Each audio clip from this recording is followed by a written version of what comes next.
Good morning, grade 4. Miss Ali here once again, and welcome to another lesson of SST.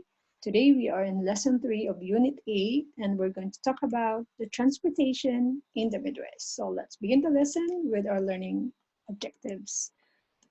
So number 1, we're going to describe the changes in transportation in 1800s and early 1900s. And number 2, we're going to explain how improved the transportation helped the Midwest grow. So basically, we're going to find out how transportation has changed over time and how the Midwest people benefited from those changes, especially from the improvement of their transportation. Okay, we have a short starter discussion here with this several forms of transportation from the past to present. By the way, guys, it's not in order, but I just want to show you some development of transportation. All right, so I give you a second, guys, to look at it and to see the differences. In the Midwest grade 4, the early settler or the first early settlers traveled by covered wagon, like this example down here. And when you see a wagon, guys, it is a vehicle with 4 wheels and usually pulled by horses or oxen. And actually, they are used as well for transporting heavy goods, especially in the past. And before we go further, let's discuss first the vocabulary of this lesson. The first one, we have flatboat. So it is a large raft made of boards tied together. So this one, guys, is a kind of transportation that the people in the Midwest used before. So you see that the bottom is flat, right? So you will not get lost about the meaning of this vocabulary. Okay, number 2. You see the map of the world here, and you see the movement of people here.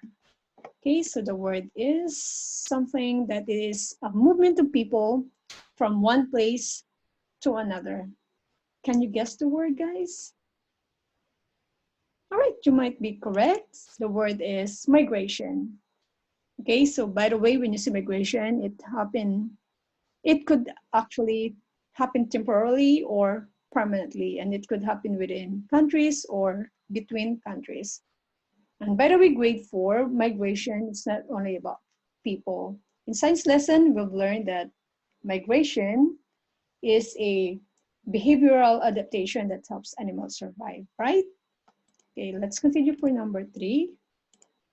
We have steamboat. It is a boat, guys, powered by a steam engine. So we have some examples here. And do you know, grade 4, that the first steamboat was built by John Fitch in 1787? Could you imagine how long it is? It's a long time, actually. So can you tell me, guys, do the math for me, okay? It was first built 1787. So tell me the answer for that, and I'll be waiting for your answer. Can you comment down below? Okay, for number 4,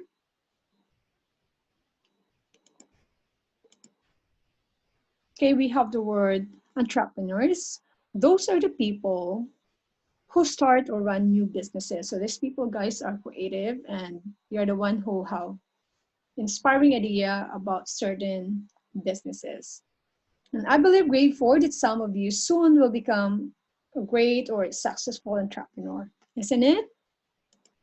All right, so let's proceed to number 5. We have Stockyard. It is a place where livestock is bought, sold, and held before shipment. So we have here, it's a cage actually, guys.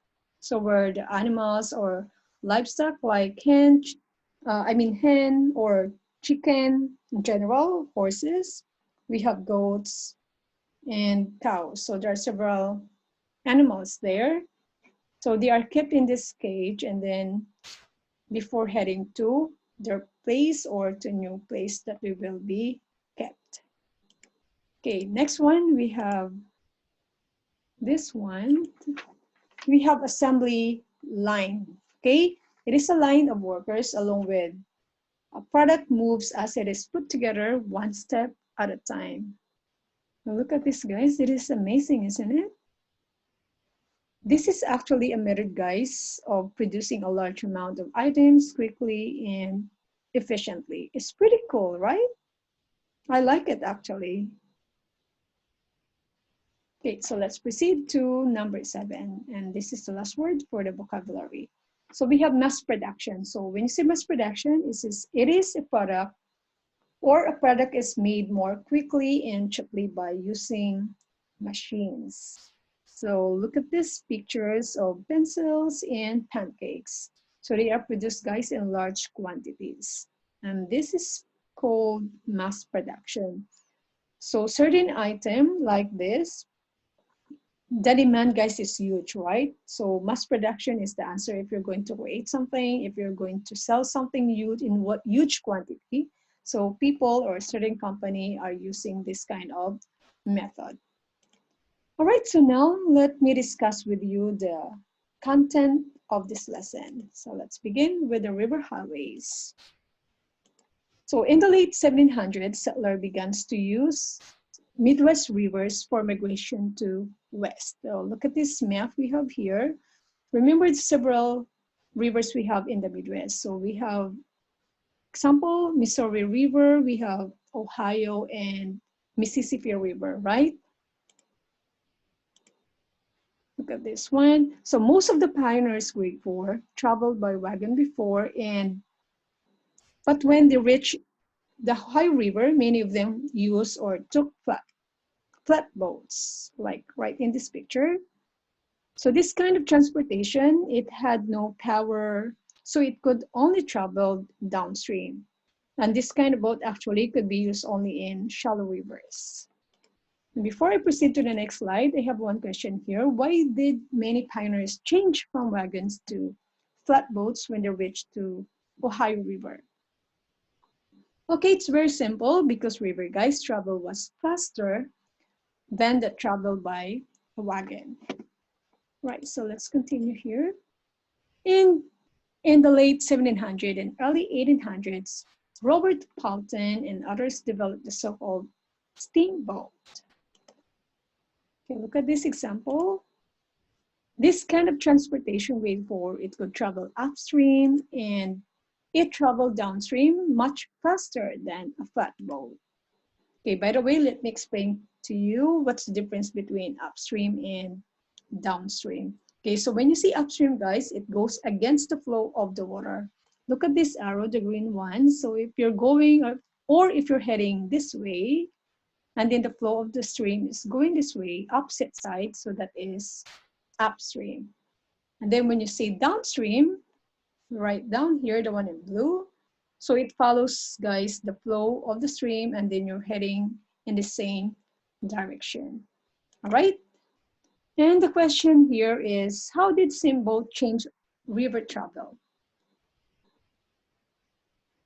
Okay, so as I've said, this kind of transportation, the steamboat traveled faster than flatboats, and they could travel both, travel upstream and downstream. All right, so let's move on here. So let's talk about the railroads.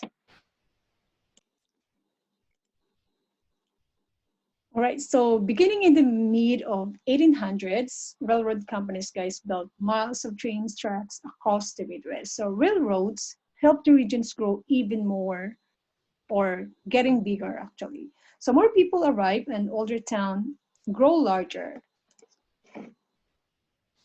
Okay, for example, we have Topeka in Kansas, and we have Kansas City in Missouri, and the third one, we have Omaha in Nebraska.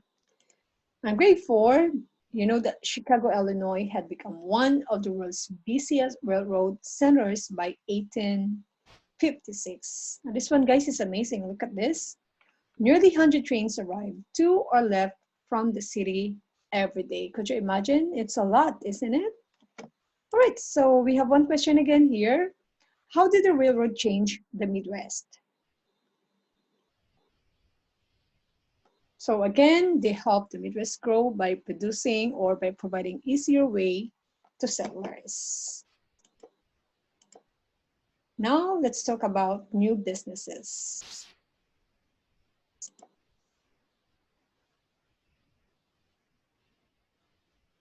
Okay, so the railroad attracted many entrepreneurs. Remember, guys, entrepreneurs? So they're the people who do or who make or runs businesses, right? And cattle traders open stockyards in towns or in the towns. And we have this guy named Joseph McCoy who opened one of the largest stockyards in the region. And then we have two states like Texas and Oklahoma ranchers who drove their herds to McCoy's. And now, guys, to wrap up the lesson, we have two questions here. You just have to complete, guys, the statement, okay? So in the early 1800s, blank led to the growth of cities around the Midwestern ports. And then the second one, later, blank helped towns and businesses grow throughout the region. So I will give you a clue for the first one here. It is a kind of transportation that we just tackled in the lesson. So can you guess the answer? Okay, I'll give you a second to think about it, guys.